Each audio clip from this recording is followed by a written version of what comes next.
Nagulantang ang publiko matapos kumalat ang balitang umano'y naglabas ng warrant ang Korte Suprema laban kay Pangulong Ferdinand Bongbong Marcos Jr. Ayon sa mga impormasyong naglalabasan, bigla raw itong umikting matapos ihain ang isang petisyon na may kinalaman sa isyung konstitusyonal, dahilan upang mapuno ng espekulasyon ang social media at mga talakayan sa politika. Gayunman, sa ngayon ay wala pang opisyal na dokumentong inilalabas na nagpapatunay sa naturang alegasyon. Sa Malacanang, iniulat na abala ang mga opisyal sa pagpupulong at pagberipika ng mga ulat na ito.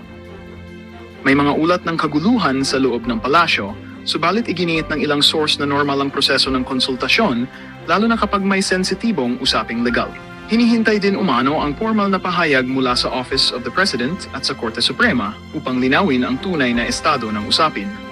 Samantala, nanawagan ang mga eksperto at mambabatas sa publiko na maging maingat sa paniniwala at pagbabahagi ng hindi pa kumpirmadong impormasyon. Paalala nila, mahalaga ang due process at opisyal na anunsyo mula sa mga autoridad bago maglabas ng konklusyon.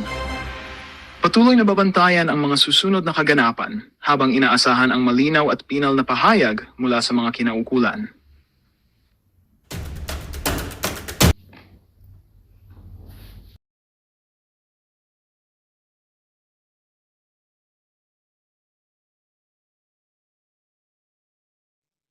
Nako, dito sa video na to, pag-usapan ho natin itong kuha ng isang motorista na bumabaybay dyan sa Cannon Road na kung saan nakuhanan ho ng kanyang dashboard itong si former DPWH Undersecretary Catalina Cabral. At dito rin ho sa video na to, naku, mga punto de vista ho nitong si Doc Badoy ang ating papasadahan sa ating video na to. Pero bago yan, isang like at isang subscribe. Masaya na ho tayo dyan sa mga gusto sumali sa ating community.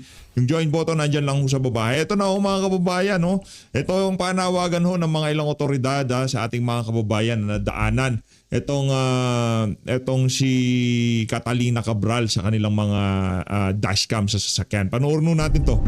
Ito, meron na hong nag-upload na isa. Tanggalin lang ho natin ng konting yung music. Yan, tanggalin lang ho natin.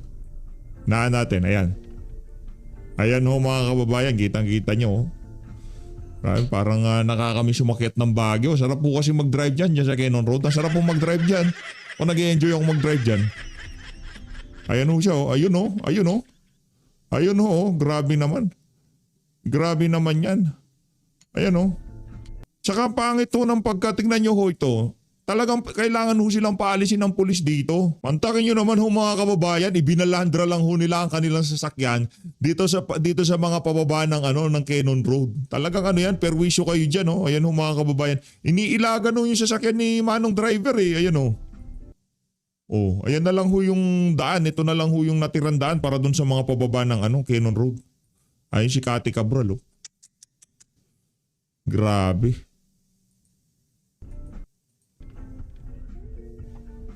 Ito ho siguro yung tagpo na kung saan pinaalis ho sila ng mga pulis diyan sa bahagi ng Cannon Road na yan. Ito, lipat naman ho tayo dito kay John Vic Remulla. Nagpa-interview ho siya dito kay dito kay Llamas, diyan sa DZMM. Ito, panoorin ho natin to. Meron ho siyang ibinahagi sa ating mga kababayan kaugnay doon sa estado ng katawan nitong si Cabral noong na-retrieve na ho siya doon sa bangin. Ito, pakinggan ho natin. Gusto ko lang paalam sa lahat na confirmed na si former Yusek Cathy Cabral ang nakitang labi doon sa ilalim ng bangin doon sa Tuba, Benguet.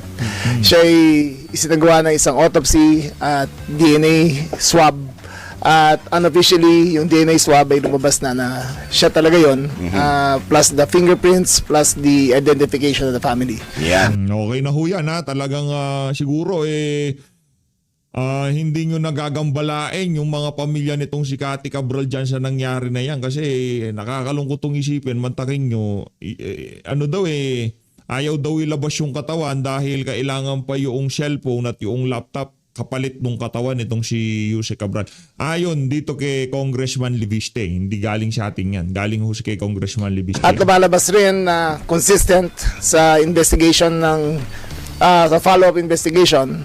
Number one, walang sa kotse, walang signs of struggle. Walang blood stains. Number two, ang autopsy ay consistent with blunt force trauma from a high fall. A fall. Oh. Nahulog sa taas. From a fall. Nakahulog. Nahulog. Number 3, mag-isa talaga siya sa lugar na yon nung binaba ng driver. Walang witnesses. Walang witnesses, pero turns out nung umaga sinubukan niya na. Nakita lang ng pulis, kaya umatras siya. Pero nung bumaba siya, parang pag Saka yung driver, parang hindi pa ba niya nararamdaman na meron ng mali doon sa kanyang amo na bakit gusto ko dyan, madam, ang taas-taas dyan, delikado dyan. Doon na lang tayo sa sa Mines View. Naku, mataas din doon. Kaso naman kung naisipan niyang tumalon doon, merong hihila sa kanya, hindi pa hihintulutan ng mga tao doon sa Mines View na tumalon ka doon, talagang hihilahin ka doon, di ba? pagbaba kasi ng driver ng 2 kilometers down para magpagasolina, pagbalik ng driver, di na siya nakita eh. So baka doon pa lang tumalon na. Ayun na lumalabas. So ang cause of death, Blunt force trauma. Wasak ang kanan na bahagi ng mukha niya. Bali ang kamay, bali ang tuhod, at saka dito sa likod basag, at saka yung kanyang ribs ay nag-linkage ay shattered towards the internal organs. So Medyo mataas talaga, mga 30 meters. 30 meters eh. Naku, ba't nandito to? Ang tanong, nagsupilyo ka na ba? Diba? Baka naman na mairita sa iyan si John Vic Remulla. Sobrang bantot ng bunganga mo, ha? Supilyo ka muna. Bida-bida ka na. Tsaka pure rock. Pure rock ang binagsakan. 30 meters sa mga 100. Walang talon, walang puno, walang lupa, diretsong bato talaga. Bato talaga. So sana yung mga paborito nating trolls ay nakikinig ngayon. Yung mga conspiracy theorists dyan. no? Well, kung di sila naniniwala, pwede naman sila mag-volunteer. Yeah. Tulak namin doon. Yan, unahin mo yan si Unahin mo yan si Boy Tinga. Para makita nila kung pareho talagang lalabas doon, di ba? Be careful what you wish. Oo, di ba? Kasi Sek, pwede ba sumama dyan? Pwede. Bago ka sumama, magsupilyo ka muna. Hindi ka pwedeng sasama, hindi ka nakasupilyo, nakanantowa. Baka mga muy yung sasakyan nyo nitong si John Vic Remulla, di ba? Magsupilyo ka muna, Brad. Yung mga tinga-tinga mo, tanggalin mo muna.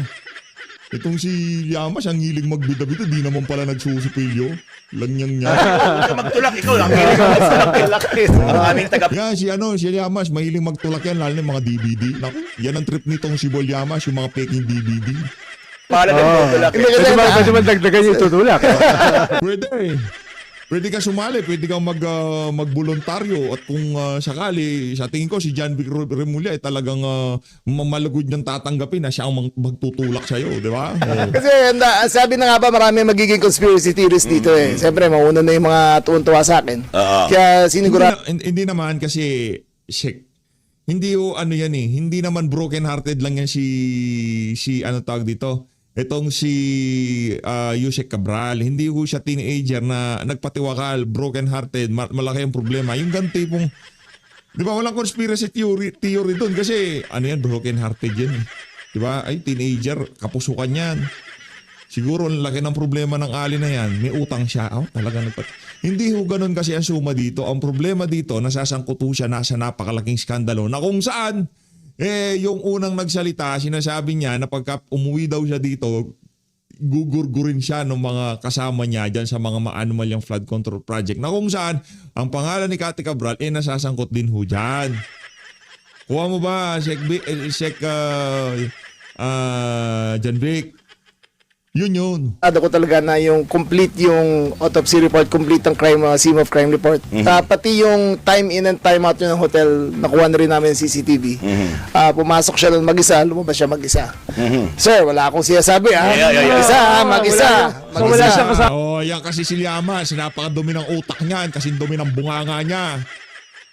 Tignan mo na Llamas, ikaw na nag-i-interview, pinagtitripan ka ba? Tapos binipresenta niya sarili niya, analyst eh. Yung tipong credible na mag-analyse sa mga nangyayari sa ating bansa eh, no? Amang best friend doon? Wala. O baka gusto mo sumama. Pambihira. Kahit sa parking, wala. Mag-isa po Secured, siya. sir, yung hotel. Kasi, Naka-tape siya ngayon. It's considered a crime scene. May nakitang dalawang bag na puro papeles pero hindi pa pwede pasukin. So by siguro ma'am ngayong hapon makukuha na namin yung warrant. Pwede namin makuha yung Oo, nasa para talagang preserve yung crime scene. Kasi ang balita ko nga po, inyong sinibak na o nirecommend na isibak itong mga polis sa Tuba, no? Dahil hindi nila tinrato na crime scene. Oo nung unang dumating sa akin ng report, nakita. Kasi pumasok sa system namin yung mga 12 midnight nung Nako, yung mga dokumentong naiwan nitong si Cabral, itatrato ho yan kung paano trinato yung mga computer niya dyan sa DPWH. So, wag na ho tayong umasa sa mga dokumento na yan. kinonfirm na siya talaga yun. Nakita ko siya mga 4:30.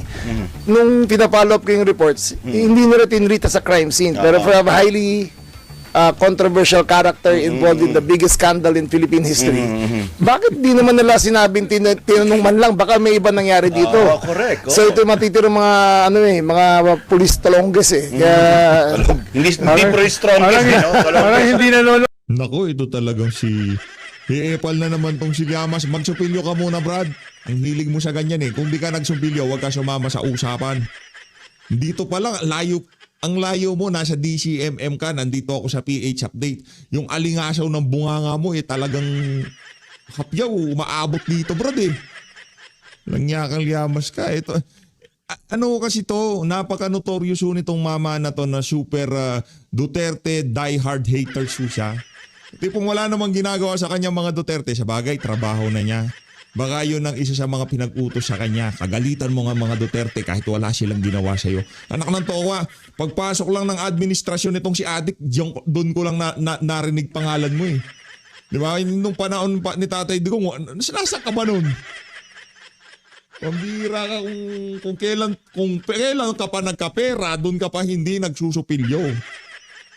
Meron ho talagang taong ganyan. Kung kailan pa nagkapera, doon pa babantot, doon pa babaho. Imbis na kahit pa paano, lilinis ka na ng konti, magiging presentable ka na. Hindi. Itong si Llamas, kung kailan pa siya nagkapera at lahat-lahat, doon pa... Ang mura lang na toothpaste, Brad. Bumili ka. Ito tayo kay Doc Badoy ho tayo. Game! Pastor, hindi na kayo magugulat talaga. Kasi 'di ba best friend sila ni PRRD, no? Kaya yung buhay nila parallel na parallel. Ang Ay, ito ho pala yung nakuhang award nitong si Pastor Kibuloy, itong Mindanao People's Choice. Ito ho yung ibinigay dito kay Pastor Kibuloy.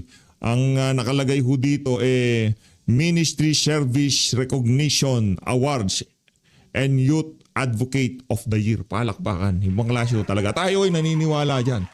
Dito kay Pastor Kibuloy, hindi ho sila magtatagal na magkaibigan ni dating Pangulong Rodrigo Duterte kung yung mga inaakusa sa kanya nung si Risa Hontiveros, yung Pirinisyenda ni Risa Hontiveros dyan sa Senado, totoo. Hindi ho sila magkakatagalan sa pagiging magkaibigan nitong si dating Pangulong Rodrigo Duterte. Pero sa katagal-tagal ng panahon, kinuha pa ho siya ng spiritual advisor ni dating Pangulong Rodrigo Duterte, yan si Pastor Kibuloy. Kaya yung natanggap ni Pastor Kibuloy na award na yan, na Mindanao People's Choice. Ito siya. Pakita ko sa inyo Teka lang ho. Yan, ito ho. Yan. Ayan ho, yung nakuha ho na yan ni Pastor Kibuloy. Ano ho talaga yan? Deserve niya ho yan. Yung ibinigay sa kanyang recognition na yan. siguro if I would summarize it, yung pinakamahalaga sa kanilang dalawa, yung kabataan. Lahat ng ginagawa nila ay para sa mga bata. Correct. Everything. At saka yung track record nitong dalawang ito, napakalinaw, no? Napakalinaw. Nung hindi pa uso na lumalaban sa CPP, si Pastor lumalaban na yan, no? Yes. So, and hindi siya tumitigil. Hindi siya tumitigil. Kung kaya't binabawian siya ngayon. Ganun talaga tayo kahit ako nandito. Kasi binabawian ako, di ba? Kaya ako maraming kaso, binabawian. Ganun din si Pastor. Pero ano tinuturo niya sa atin? Matakot? Hindi. Tatag lang, di ba?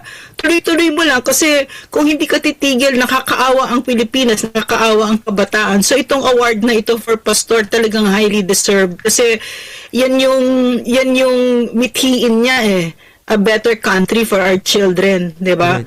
na kabaliktaran naman itong sina ng CPP, no? At saka yung mga politikong magnanakaw na walang pakialam sa mga anak natin at sa bansang sinisira nila, 'di ba? Ayun.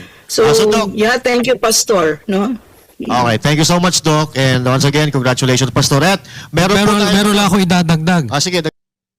Ano ito mga kababayan, Vox Populi ng mga banateros dyan sa Sunshine Broadcast ha. Mag-subscribe po kayo. Kasi naalala ko, nandun tayo no birthday ni Pastor eh. Oo, talagang namigay siya para sa mga kabataan. Ayun. Ito hindi mga taga JMC ha, ay hindi taga KOJC. Lahat yan. Lahat ng- Ito award niya rin, ganun din. Hindi, Ganun ang ginagawa. hindi Para rin sa ito pamataan. ano. Hindi rin to KOJC ha. So, Hindi rin member ng KOJC. ano, KOJC yan. matindi po itong ginagawa ni Pastor Kibuloy, hindi lang pang JMC, hindi lang pang KOJC, Pang-keepers pang-sports pa. Pang-keepers Oo, pa. panglahatan At yan. Doc, may papakilala tayo isa pang guest natin. Ito, taga-Japan to. Oo. Si Boss Dada. Boss Dada, naririnig mo ba kami? Yan si Boss. Ay, magandang gabi. Ayan, mga bumati ka bossing. muna, kaibigan Boss kapatid. Dada eh. Bati ka muna at indiretso mo na doon sa masasabi mo doon sa award na natanggap ni Pastor Apollo. Sige po, brother. Ayun nga, magandang gabi sa lahat ng banateros. At ito yung huling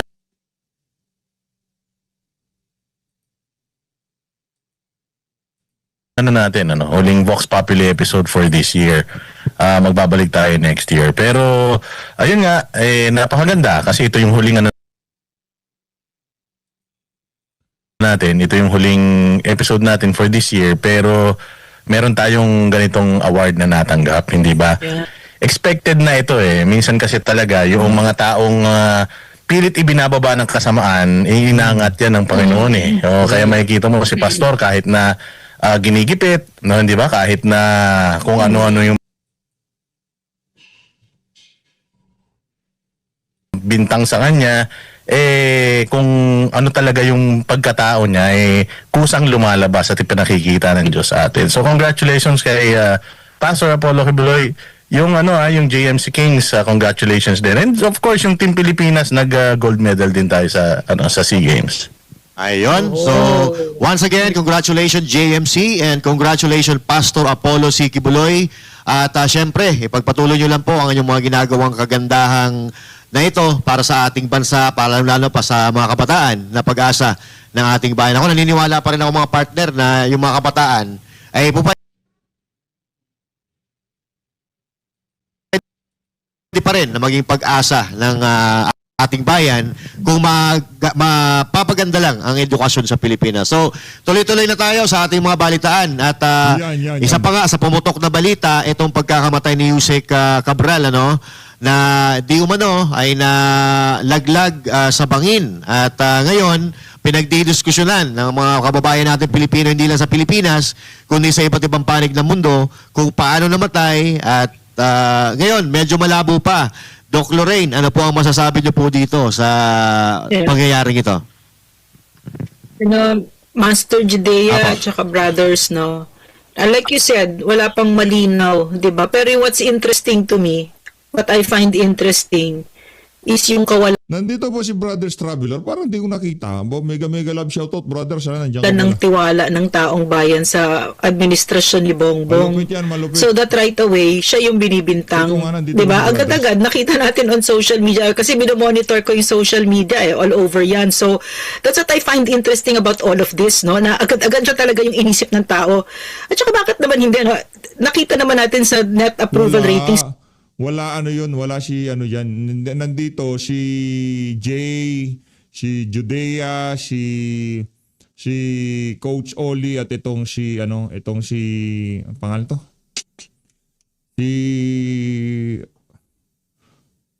Kalimutan ko ang pangalan nun.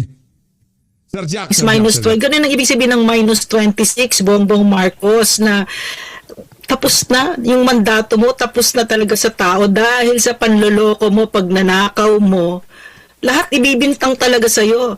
And even this, no, for me, yes, definitely, no, whatever it is, he's part of this. Whatever it is, whether it's suicide, whether it's foul play, whether he has to be blamed for this. Kasi if you look at kilala ko kasi si Yusek Cabral nakatrabaho ko yan. No, very impressive yung kanyang record, 'di ba?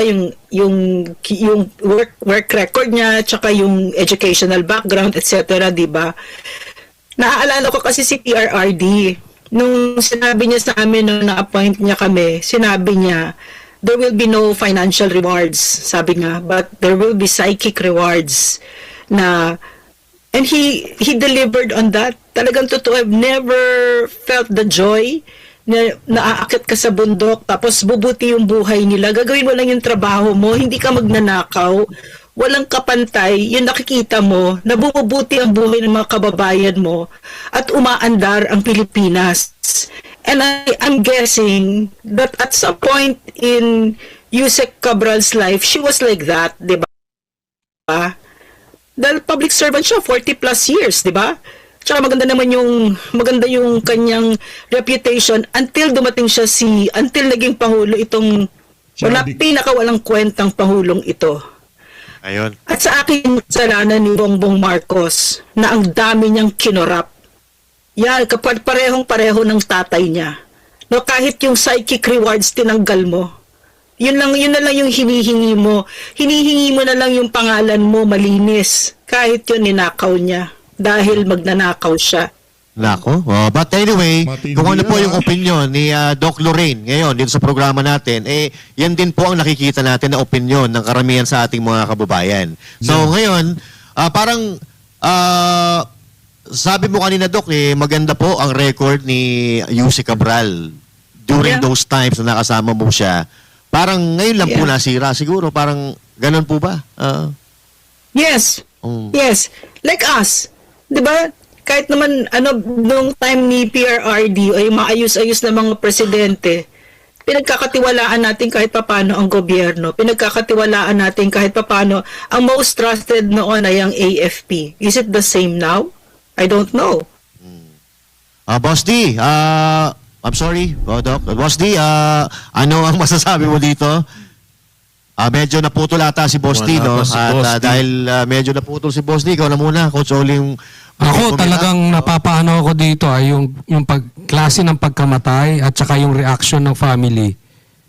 Medyo ang daming Ang weird, no? kababalaghan kung tawagin ko. I mean, uupo ka ron na ikaw ay di umano sabi ay siya ay may fear of heights. Tapos uupo ka ron, Kenan Road dito ata, no? So upo ka ron tapos we don't know if it's suicide o itinulak. Kasi kung suicide, parang unlikely na doon ka tatalon eh. 'Di ba? Yun yung fear mo. Marami, ano mo yung nangyari? Maraming questions. And tapos ayaw ipa-autopsy, yung mga ganong klase. Pero kung ako, this is just my opinion. Ang sabi is, it's lumalabas parang fake death. Parang, kung may tanim witness, merong tanim istorya eh. Ako na yung Coach Oli, maraming nagko-comment. Napapasa ako ng mga comment na yun. Maraming consistent yung mga comment na to. Kung simple raw na buhay ka, pinatakas lang. Paniniwala na kayo. Kasi walang autopsy. Hindi mo alam kung nahanin na walang lamay. Walang buro, walang lamay, walang plano. Ano yan? Diba? Tatlo nga daw ngayon tatlo eh. Ang unang hinala ng mga netizen, buhay. At ito ay parang lamang, palabas. Pangalawa, pwedeng ipinapatay dahil dun sa mga hawak niyang dokumento na marami talagang may expose ng mga pangalan ng mga matataas na tao kaya ipinapatay. Pangatlo, Di umano Pangatlo, yung pangalawang nagpapatay, kundi yung pamilya. Kasi medyo pinaghihinalaan nila yung driver at yung asawa. Kasi first time in history sa kasaysayan na ganito ng mga krimen na ang mismong asawa mismo ang nagsasabi na walang foul play na naganap doon sa nangyaring yon. So, alam nyo naman, ang utak ng mga Pilipino malikot yan eh. Ang katanungan, yung tatlo palagi na yan. Palabas lang, buhay pa talaga si Cabral, pinatay siya, ng dahil doon sa mga dokumentong hawak niya or pinatay siya ng pamilya niya dahil din dito sa nangyayaring issue na to. Alam mo, kaya hindi, hindi rin natin... Nababasa natin, disclaimer Oo. nababasa lang po namin ito sa mga comment ng mga netizen. At hindi natin masisi yung taong bayan na nagkokomentary ng ganyan kasi the way they handled yung investigation, habang iniimbestigahan, lalo na dumadami ang tanong kasi hindi legit, hindi maganda yung pagkakaimbestiga nila. 'Di ba? Hindi iniimbestigahan lahat ng anggulo. Actually, Yung kay Gutesa ayaw imbestigahan. Oo. Yung kay Saldico ayaw imbestigahan. Tama. Ang parang naiimbestigahan yung laging palayo. Palayo sa mastermind eh. Oo. Mm. Yun ang nangyayari. Napapansin naman natin na napaka-inconsistent po talaga eh. Lalo na sinasabi ng driver, no, na nagpunta na po kami diyan kanina, tumambay na po siya kanina diyan, pero pinaalis kami ng mga pulis. Tapos pinaalis na pala sila ng mga pulis, bumalik pa sila doon. Tapos kung ikaw yung driver, alam mo na may pinagdadaanan yung amo mo na gano'n, iiwan mo mag-isa? Yo!